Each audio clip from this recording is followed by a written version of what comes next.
Hi everyone, I'm here to read to you Watch Us Rise. Renee Watson's one of my favorite authors, and this one came in new this year. So I wanted to share this book with you. Now, I tend to get tired of books that have parents that die, and I tend to want to avoid them. But this book has that, but I couldn't help it. It was such a good book that I wanted to share it anyway. So I appreciate you listening to the story, and we'll see how it goes. It's called Watch Us Rise by Renee Watson and Ellen Hagen. And Renee Watson does the part for Jasmine, and Jasmine's the first chapter. I am a month away from starting my junior year of high school, and I found out my father only has 4 months to live. I don't really hear all of what mom and dad are saying, just the important words like cancer and out of remission and stage 4. Chelsea is the first person I call. We've been friends since elementary school. I know once I tell her, she'll tell Nadine and Isaac, which is good because I only want to say it once. I don't know what I'd do without Chelsea, Nadine, and Isaac. They are the kind of friends who make even the ordinary day fun, who scrape every dollar they can to chip in on a birthday gift, the kind of friends who know the magic of making Rice Krispie treats and the joy of curling up under blankets to watch back-to-back episodes of a favorite show with bowls of popcorn that we eat as fast as we can and make more. They are the kind of friends that show up at my house, even though I told them not to make sure that I'm okay. Here they are on my stoop. Chelsea saying, I needed to see your face. Nadine hugs me. We won't stay long unless you want us to. Whatever you need, we got you. Isaac doesn't say anything. He just looks at me. And I know he knows this feeling all too well. His mom died when we were in elementary school. I was too young to drop everything and rush over to his house back then, but I remember when he came back to school, his eyes empty of the light they usually carried. I remember when our teacher had us make Mother's Day cards to take home and how he left to go to the bathroom and never came back. After school, when I saw him in the hallway, his eyes were red. Isaac just sits on the top step of the stoop right next to me, and really, that's all I want. Just someone to be here. Yeah, he knows. We don't last long inside because it's too hot. Harlem's sun is blazing down on us, so we go inside and sit in the living room. Dad is on the sofa. I sit next to him.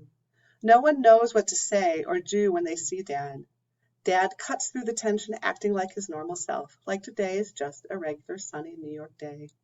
The young artivists has arrived, he said. He calls us artivists because we're all growing up into ourselves as artists and activists. Well, that's what he says. Chelsea is the poet. Nadine is a singer and a pretty good DJ too. Isaac is the visual artist. I am the writer and actress.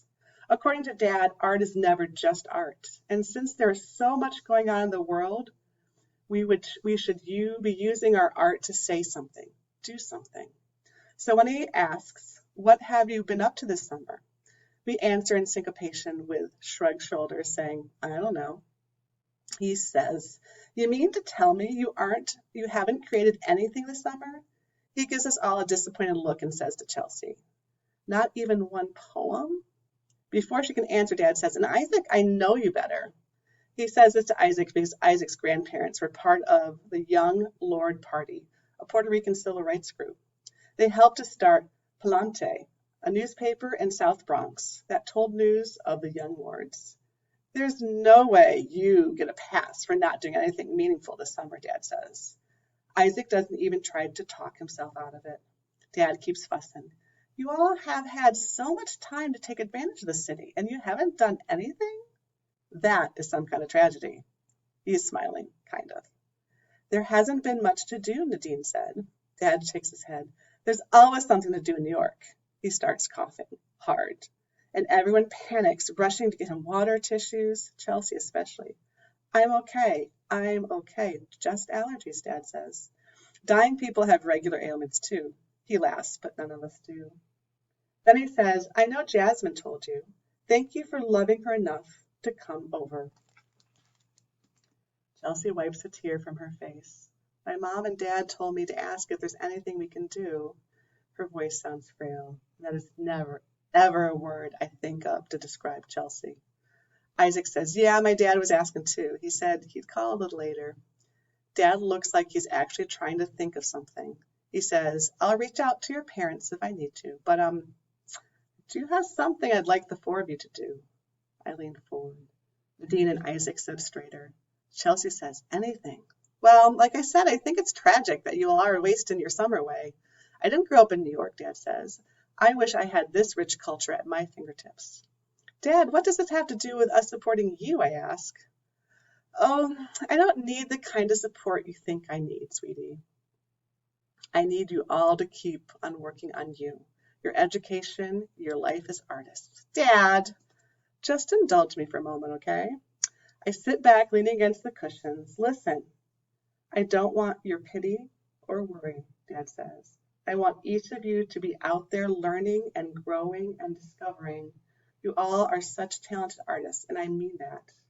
Get out, go see places that present poetry, visual arts, and theater made by people of color. Study some of the greats so your work can be influenced by them. Are you seriously giving us another summer challenge, I ask?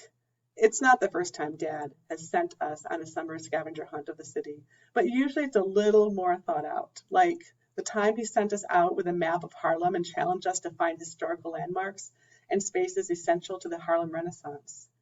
We had to take a photo in front of each place as proof. And then there was the time he challenged us to only go to movie theaters that showed independent films. We had to share our findings and write reviews. We're used to him sending us out with maps and a list of instructions, but I didn't expect this today. Let's call it the Brown Art Challenge, Dad says. We all just look at him, blank stares. I'm serious. You want to show how much you love and care about me? Keep living, he tells us. Go out and find some inspiration. Create some art in response to what you see. Chelsea is the first to agree, saying, where should we start? And just like that, the four are sitting with Dad, plotting and planning. Bronx Museum, Studio Museum, El Museo del Barrio, and bonus points to the person who can surprise me with a place that's not on the list, Dad says. But not the Schoenberg Center. That would be cheating. Dad works at the Schoenberg Center for Research in Black Culture. In some ways, it's my second home. I love it when an exhibit is just about to open and Dad brings me in, Jason and Mom, to see it before anyone else. Mom comes home with my brother Jason, who is 8. He's been at summer camp all day and doesn't know about Dad yet. Mom gives me a look that tells me my company has to go. And I wish they could stay because that would delay the moment my brother finds out our dad is going to die. That would keep in these tears that would want to fall so hard. I've been swallowing them since Chelsea, Nadine, and Isaac showed up. No matter how much Dad is trying to keep things normal with his New York City scavenger hunt, no matter how much we all try to laugh at his corny jokes, these tears are here, pressing against my chest. Mom says hello to everyone and takes Jason upstairs. She looks tired and worried and not like my mom at all. Dad stands. Thank you all for coming over. We walk to the door. Chelsea opens her mouth, I think to say goodbye, but instead an avalanche of tears fall. And then Nadine starts, Isaac looking down at the hardwood floor, just staring.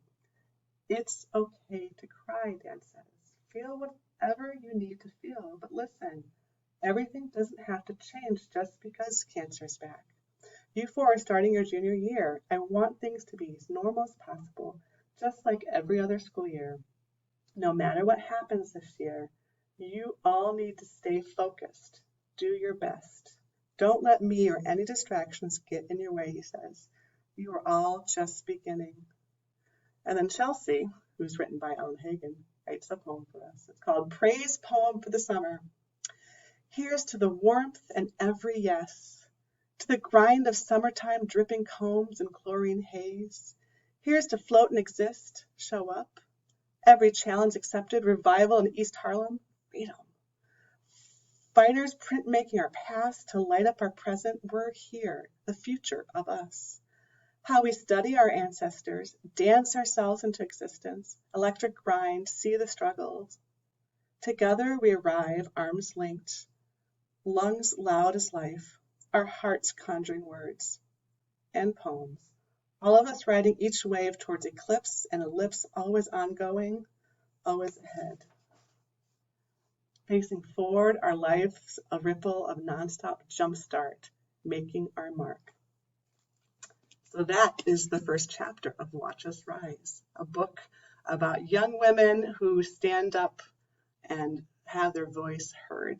It's about feminism, it's about New York, and it's about many wonderful things, and I hope you enjoy it.